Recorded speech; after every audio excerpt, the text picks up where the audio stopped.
Elden Ring, a beautiful yet booty-kickingly difficult game made by FromSoftware in 2022. Elden Ring recently received Game of the Year, and Bill Clinton did too apparently, which is the second Souls-like game to receive the award. Now, I may not be the best Elden Ring player because I was stupid and chose the Bandit class. Also, I'm just... Okay. Leave. Oh, oh, God. Oh, God. Wait. Okay. Not very good. But this got me thinking.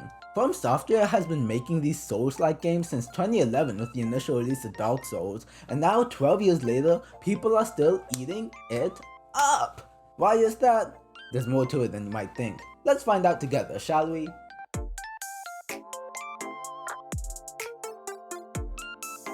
Before I get started though, I would really appreciate it if you could give those like and subscribe buttons just a little tap, since this is one of my good videos on my channel, and the support would really mean a lot to me. It just brings me more motivation to keep making quality videos like this.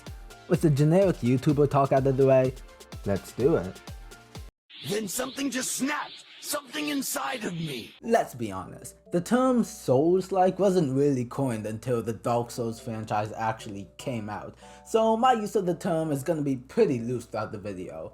But according to our swell friend Wikipedia, a Souls-like game is a subgenre of action role-playing and adventure games known for high levels of difficulty and emphasis on environmental storytelling, typically in a dark fantasy setting. For this video, we're just gonna water it down to a game coded to meant to be hard. Not like retro games where the difficulty was just made higher in order to prolong playing time, but I'm talking about games where they're actually meant to be coded to be hard, yet possible. But speaking of retro, I feel like we have to talk about the very first Souls-like game. So with extensive research, a few video game journalist articles, I have determined that the very first Souls-like game is Castlevania 1986. Castlevania really is a Souls-like game. I really think there's not much debate on that. It's a game that's coded to be hard, but possible, and it has fantasy elements. I mean, come on, Konami was truly ahead of its time here. Castlevania was originally released on September 26, 1986 on the Famicom in Japan. It made its way to the NES in America on May 1st, 1987. It was a hard game, yes, but not in the way where it felt impossible, but in a way where if you can keep studying movements, you'll beat the boss eventually. Hey, sounds familiar, right? You play as Simon Belmont, a man with a plan from the Belmont clan!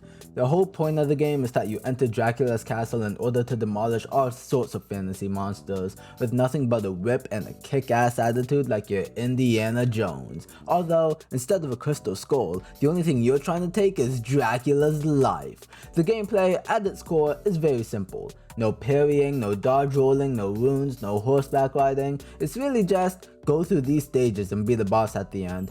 Which is fair because it's still a game from the mid-80s. Fun fact, if you beat the game, you can play it again in hard mode. But get out of here, Grandpa! Let's get into what you're really here for. Elden Ring!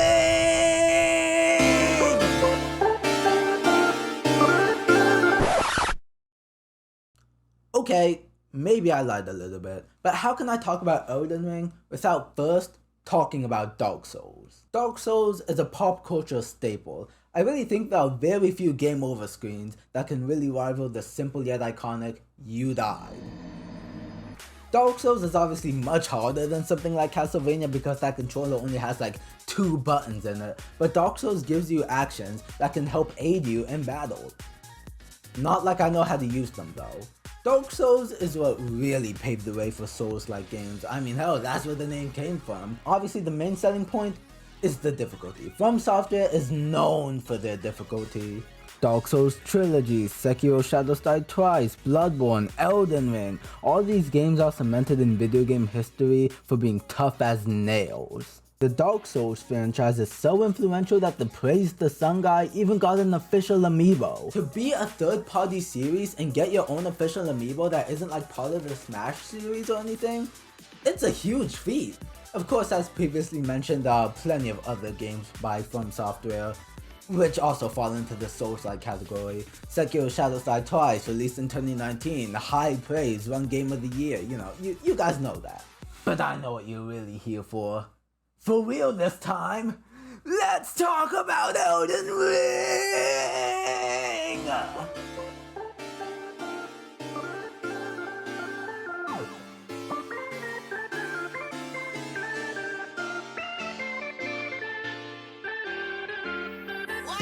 2022, a crazy year. Year of the Tiger, the year Elden Ring came out.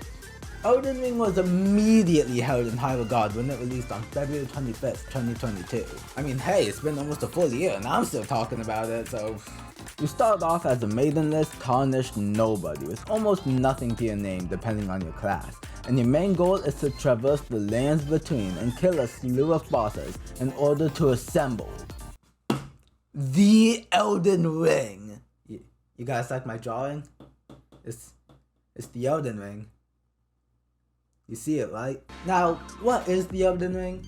I don't know. I only got a few hours in the game, and that was like 2 weeks ago. I know, I'll get back on it eventually, but we're getting off track.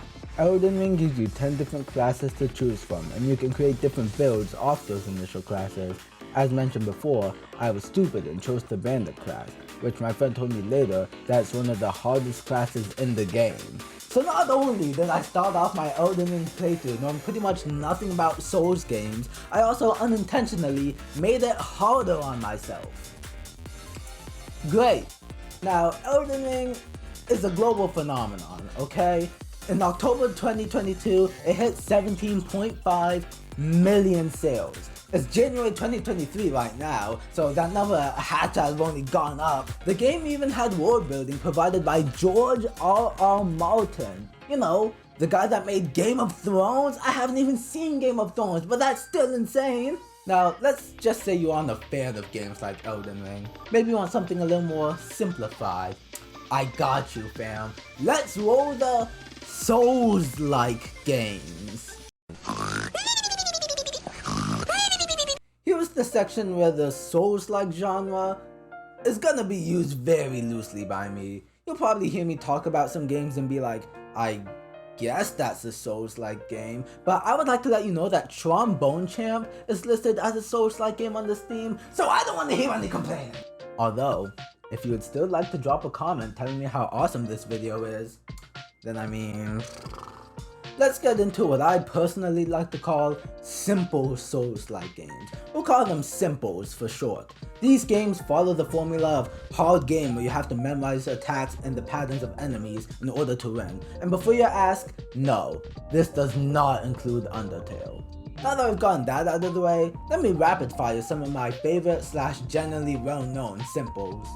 Hollow Knight is a game where you play as a little guy traveling through a ruined kingdom where you fight tiny enemies and big enemies. Cuphead is a game where you can either play as Cuphead or Mugman or both if you have a friend, where you go around shooting cartoon characters in order to save your soul from the devil. Dead Cells is more of a roguelike game than the Souls-like game, but ain't close enough. Trombone Champ is a game I haven't even seen gameplay of until now, but it's just too funny to not mention it again. But these games are widely beloved by their community, even though they're meant to be hard and you're meant to be bad at them. Let's talk about the important side factors that contribute to that. Whew, feeling good! I noticed there are two main factors in Souls-like games that get intense praise, aside from the difficulty: the visuals and the score. Even though you may be looking at the same boss for the 100th time and want to punch your monitor, and if you have to look at their grimy little face just one more time, you still don't want to take your eyes away from the beautiful scenery on the screen.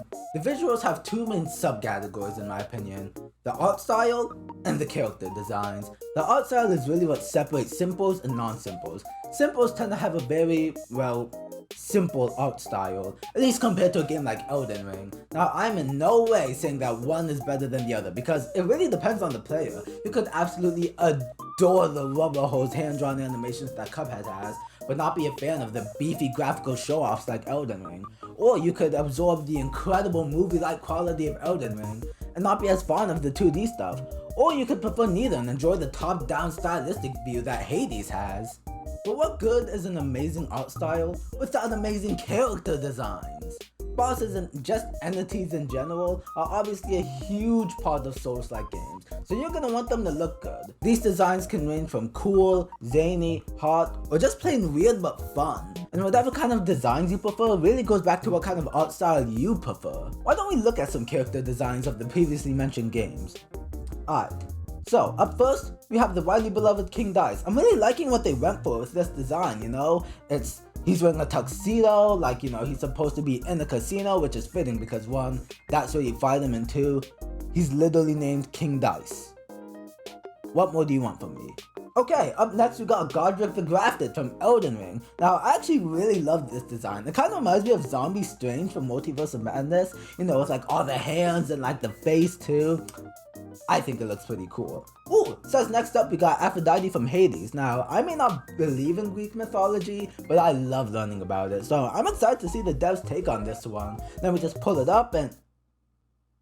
holy moly.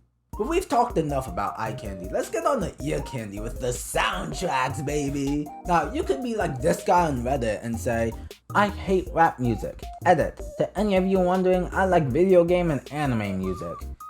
In which case you'd be like me when I was 13 years old. Now, I won't bore you on this too much because I assume if you play video games, you listen to video game music and you know that slaps.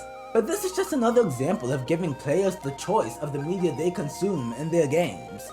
If you want a grand orchestral classical kind of music, play Elden Ring. If you're into that ragtime jazz, play Cuphead. And if you can't listen to anything other than those sweet beeps and boops, maybe the 8-bit soundtrack of Castlevania 1 is more your style.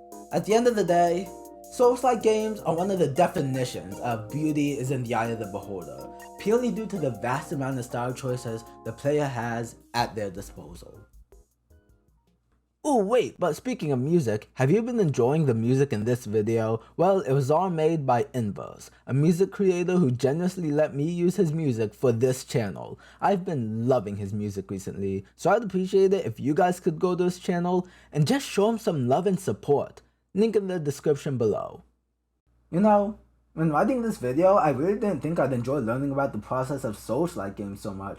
I may even end up finishing Elden Ring now. Souls-like games are integral to the video game community because although you may be able to just water down all these games to hard game, you know, like an utter buffoon, they each provide something that strikes the core of the players. They all each have their own charm that can really provide their fans with something truly special. And that's why I believe that the formula of Souls-like games will never truly die out.